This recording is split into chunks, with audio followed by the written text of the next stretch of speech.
ভোটের ময়দানেও ছক্কা হাঁকালেন ইউসুফ পাঠান। বহরমপুরের রবিনহুড অধীর রঞ্জন চৌধুরীকে হারালেন ইউসুফ।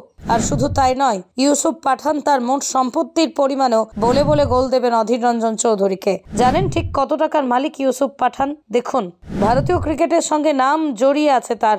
2008 সালে নিজের নামে থাকার বাড়ি কিনেছিলেন ইউসুফ পাঠান। আর সেই সময় তিনি যে বাড়ি কিনেছিলেন তার দাম ছিল 2.5 কোটি টাকা। সাংসদ হওয়ার আগে ইউসুফ পাঠানের সবচেয়ে বেশি রোজগার করতেন ক্রিকেট থেকে। এক ওয়েবসাইট থেকে যে হিসেব পাওয়া গেছে, জানা যাচ্ছে মোট স্থাবর অস্থাবর সম্পত্তির পরিমাণ 248 কোটি টাকা। তার একটি 6 কোটি টাকার লাক্সারি বিল্ডিং রয়েছে। এছাড়াও তিনি তার ভাই ইরফান পাঠানের সঙ্গে একই বাড়িতে বসবাস করেন। 41 বছরের ইউসুফ পাঠান 2021 সালে ক্রিকেট থেকে অবসর নেন। পাঠানের বড় ভাই 2007 সালে টি-20 বিশ্বকাপ জয়ী দল এবং 2011 বিশ্বকাপ জয়ী দলের সদস্য ছিলেন। এদিকে কেকেআরের জার্সিতে শাহরুখ খান আর্মির একনিষ্ঠ সেনা ছিলেন ইউসুফ পাঠান। নাইটদের হয়ে 2011 থেকে 17 পর্যন্ত খেলেছিলেন তিনি। সেই অর্থেই তিনি 2টি IPL ট্রফি জয়ী দলের অংশ ছিলেন। এইবারের লোকসভা ভোটে বহরমপুরে বিরাট ধাক্কা পেয়েছে কংগ্রেস। জায়ান্ট কিলার হয়েছেন ইউসুফ পাঠান।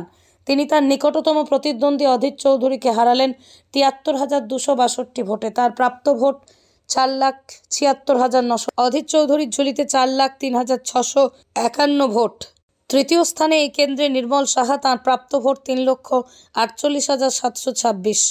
গুজরাতের বরোদার বাসিন্দা প্রাক্তন ক্রিকেটার ইউসুফ পাঠানকে বহরমপুরের প্রার্থী করে চমকে দেন মমতা বন্দ্যোপাধ্যায়। মোদি অমিত শাহের পর দিদির প্রার্থীও আনছেন গুজরাট থেকে। কটাক্ষ করে বলেন অধীর চৌধুরী, বাঁকা মন্তব্য এসেছিল বামেদের তরফেও। ভবিষ্যতে হলিউড থেকে প্রার্থী আনা হবে বলেই প্রতিক্রিয়া দেন মোহাম্মদ সেলিম। অন্যদিকে প্রার্থী হয়ে মমতা বন্দ্যোপাধ্যায়কে ধন্যবাদ জানান প্রাক্তন কেকেআর তারকা ইউসুফ পাঠান। তারপর থেকেই বহরমপুরে লাগাতার প্রচার করে গিয়েছেন তিনি। কটাক্ষকে পাত্তা দেননি। 2021 সালের বিধানসভা নির্বাচনে নিরিখেই বহরমপুর কেন্দ্রের অন্তর্গত 7টি বিধানসভা কেন্দ্র, তার মধ্যে 6টিতেই জয়লাভ করেছিল তৃণমূল কংগ্রেস। শুধুমাত্র একটি আসনে জয় ছিনিয়ে নিয়েছিল বিজেপি। কংগ্রেসের ভাগ্যে শ্রীকে ছেড়েনি।